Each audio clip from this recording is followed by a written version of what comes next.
It's really a beautiful thing.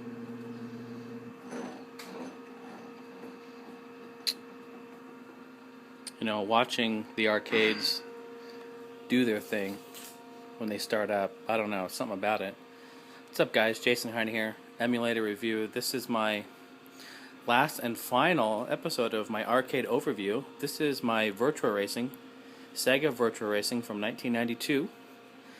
And I have it here in my garage, unfortunately, because I can't fit it in the house. I don't have room in my house at this current moment. It's a big cabinet. This is the twin sit down. And there's a lot to say about this.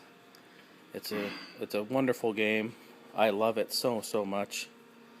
It's excuse my boxes and mess. Like I said, this is in my garage. So, but where do I start?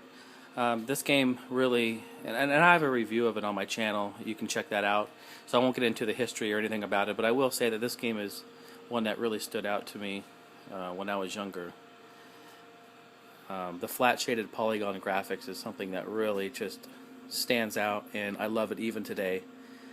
This game just looks, I think it looks sharp, vibrant, and it really just holds up well, I think, in today. But all that aside, that's my own personal, statement. But that all aside, I picked this up in 2009 from a guy, and actually one side didn't work, so he smoked it to me on a great deal, and I picked it up and ended up ordering some spare parts. Actually, all these boxes that I have here, this box here, that box there, has two force feedback steering wheels in it.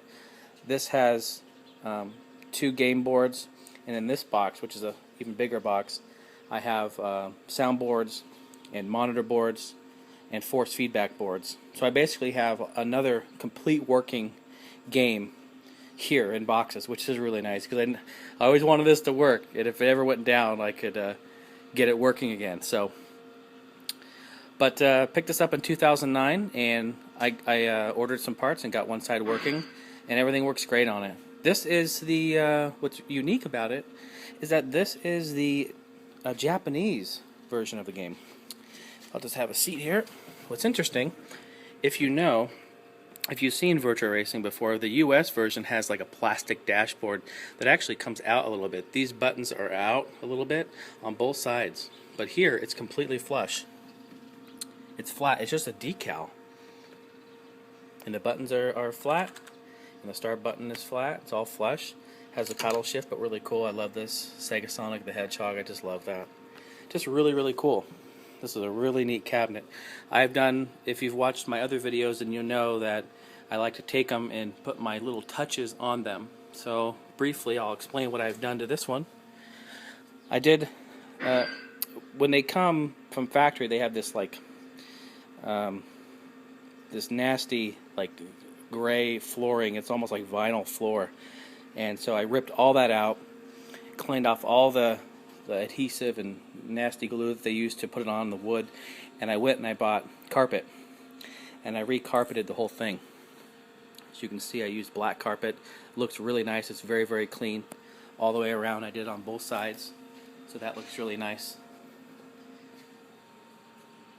Alright, very cool. Next thing I did is, when I got this game, oh, I'm sorry, I never showed the back of it. My bad. There's the back there. When I got it, and this is really common, this metal here, this is the speakers. There's actually 4 speakers inside here. There's 1, 2, 3, 4, and what happened was this was all scratched and just messed up. It was disgusting. It was completely scratched to where you could see like the metal through it. So what I did is I took it down to an auto body parts place, auto body repair rather, and I had them powder coat it. So I had them strip it and then sandblast it and then powder coat it black. So that is very nice, very clean, and that looks nice there. Nice touch. And then really lastly, the only thing that I've done is I installed speakers, just like I've done on my other games as well. This is a Logitech 2.1 system here. And what I did is inside here on the audio board, they have some outputs on there.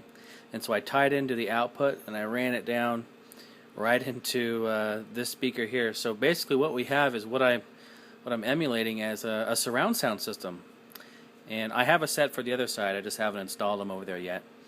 But what I've done is, so we have our left and right, channel left, front right, subwoofer, and then inside the game here we have a right and a left. So we really do have a 4.1 surround sound system, which is really cool when you play this game. It really adds just that much more in depth on the audio and makes the game so much better. So that's really cool what I've done there. And I love it. And like I said, I got one for the other side, and I'm going to install it over there as well. But I have the key that opens up inside here, just so you can see kind of how this comes. It had these American flags that were inside here. Pretty crazy. But there we have the sound volume, left player, right player. There's your test. I mean, doesn't that look like something from the early 90s? Just that board, and man, it's just really cool. But that's that. All your coin mechs here. So that's that. So yeah, just wanted to show you guys the Virtua Racing here. This is a really cool cabinet. I'm really happy to have gotten it, and the Japanese version of it. Really cool. Kind of lucked out there. Love it. The game is amazing with the force feedback wheel and the paddle shifts. What's amazing is that I love the size of the steering wheels, and I love the feel of them. It's almost like, I'm not sure if it's real leather stitched or like, you know, some pleather or something, but they feel really nice. The game controls really nice, and just one of my favorite racing games. Look at that, even on screen it shows me doing it on screen. Isn't that neat? Pretty cool.